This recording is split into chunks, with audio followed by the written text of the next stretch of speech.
5ই August 1960 সেনাবাহিনীর গোয়েন্দা কর্মকর্তা হিসেবে দিনাজপুরে কর্মরত থাকাকালীন এই দিনে বিয়ে করেন ক্যাপ্টেন জিয়াউর রহমান। কনে খালেদা খানম ছিলেন অল্প বয়সী, ম্যাট্রিক পাশ করেছেন। বিয়ের জন্য পিতাকে চিঠি লিখলে পূর্ব পাকিস্তানি আনুষ্ঠানিকতা সেরে ফেলার অনুমতি দেন মনসুর রহমান। বিয়েতে তিনি যোগ দিতে পারেননি। জিয়ার বিয়েতে মূল ভূমিকা পালন করেন মাতামহ মকবুল আহমদ। জিয়ার পিতামহী এবং খালেদার মাতামহী ছিলেন পরস্পরের খালাতো বোন।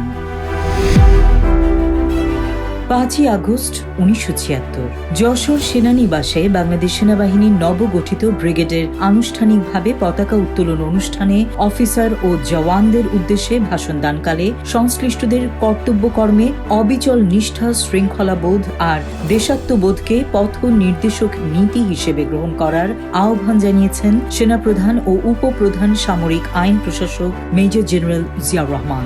মুক্তিযুদ্ধ চলাকালে বাংলাদেশ সেনাবাহিনী প্রতিষ্ঠিত গৌরবোজ্জ্বল ঐতিহ্য সমুন্নত রাখার জন্য ঊর্ধ্বতন কর্মকর্তাদের নির্দেশ কঠোরভাবে মেনে চলার আহ্বানও জানান জেনারেল জিয়া। 5ই আগস্ট 1977 খুলনায় আকস্মিক এক সফরকালে দেশের দ্বিতীয় বন্দর নগরীর সড়ক উন্নয়নের জন্য স্থানীয় কর্তৃপক্ষকে অবিলম্বে ব্যবস্থা গ্রহণের নির্দেশ দিয়েছেন প্রেসিডেন্ট ও প্রধান সামরিক আইন প্রশাসক মেজর জেনারেল জিয়াউর রহমান। নগরীর রাস্তাঘাটের অবস্থা স্বচক্ষে পরিদর্শনের জন্য বিভিন্ন অংশ ঘুরে দেখেন তিনি। এই সময় রাস্তাঘাটগুলো যত্ন সহকারে রক্ষণাবেক্ষণের নির্দেশ দেন। এ সময় তিনি বলেন, এগুলোর যথাযথ রক্ষণাবেক্ষণ নিয়মিত বিষয় হওয়া উচিত। প্রেসিডেন্ট খুলনা নিউজ পেপার্স মিল ও খুলনা কেবল ফ্যাক্টরিও পরিদর্শন করেন। এ সময় দুই জায়গাতেই উৎপাদন বৃদ্ধির আহ্বান জানান।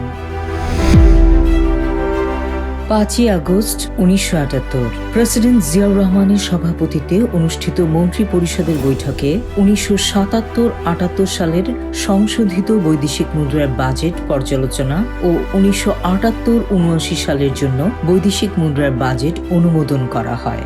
বৈঠকের হিসেব 1978-79 সালে আনুমানিক মোট 1510 কোটি 6 লাখ টাকার বৈদেশিক মুদ্রা পাওয়া যাবে। এর মধ্যে চলতি বছরে প্রত্যাশিত বৈদেশিক মুদ্রার পরিমাণ হচ্ছে 1008 কোটি 29 লাখ টাকা। অবশিষ্ট 404 কোটি 77 লাখ টাকা হচ্ছে গত অর্থবছরের মজুদ। সভায় বৈদেশিক মুদ্রার আয় বৃদ্ধি ও ব্যয়ের ক্ষেত্রে মিতব্যয়িতার নিশ্চয়তা বিধানকল্পে রফতানি কার্যক্রম আরও জোরদার করার সিদ্ধান্ত নেয় মন্ত্রিপরিষদ। এজন্য 900 কোটি টাকার রফতানি লক্ষ্যমাত্রা অতিক্রম করার পরামর্শ আসে সভা থেকে। 5ই আগস্ট 1978 প্রেসিডেন্ট জিয়াউর রহমানের উদ্যোগ ও আগ্রহে একটি অন্তর্বর্তীকালীন শিক্ষানীতি প্রণয়নের জন্য 32 সদস্যের একটি জাতীয় শিক্ষা উপদেষ্টা কমিটি গঠন করেছে সরকার। শিক্ষামন্ত্রীর নেতৃত্বে গঠিত এই পরিষদ আগামী 3 মাসের মধ্যে এই শিক্ষানীতি প্রণয়নের কাজ করবে। জনগণের আশা আকাঙ্ক্ষার প্রতিফলন ঘটিয়েই একটি গণমুখী শিক্ষানীতি প্রণয়নই হবে এই পরিষদের কাজ। 5ই আগস্ট 1979 কমনওয়েলথ সম্মেলনের শেষে দেশের লুসাকা থেকে দেশের উদ্দেশ্যে রওনা দেবার আগে প্রেসিডেন্ট জিয়াউর রহমান ও বেগম খালেদা জিয়াকে প্রাণঢালা বিদায় সংবর্ধনা জানানো হয়। জাম্বিয়ার প্রধানমন্ত্রী তাকে বিদায় জানান। এ সময় দেশটির পদস্থ কর্মকর্তাবৃন্দ এবং প্রবাসী বাংলাদেশিরাও উপস্থিত ছিলেন। এদিকে জাম্বিয়া ত্যাগের আগে প্রেসিডেন্টের সঙ্গে সাক্ষাৎ করেন জানু ও জাপুর 3 জন শীর্ষস্থানীয় নেতৃবৃন্দ। জিম্বাবুয়ে রোডেশিয়ার প্রকৃত কৃষ্ণ সংখ্যাগরিষ্ঠ শাসনের প্রতি বাংলাদেশ দৃঢ় সমর্থন ব্যক্ত করায় ফ্রন্ট লাইন নেতৃবৃন্দ প্রেসিডেন্টের প্রতি তাদের কৃতজ্ঞতা জানান 3 নেতা। 5ই আগস্ট 1980 চট্টগ্রামে General Electric Manufacturing GEM plant পরিদর্শনকালে দেশের চাহিদা মেটানোর জন্য বিভিন্ন ধরনের বৈদ্যুতিক সরঞ্জাম ও যন্ত্রাংশ পূর্ণ ক্ষমতায় উৎপাদনের নির্দেশ দিয়েছেন president Ziaur Rahman.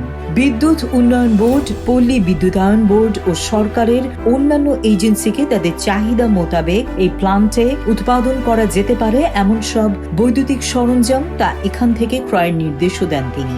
সফরকালে president Chittagong doc ইয়ার্ডও পরিদর্শন করেন।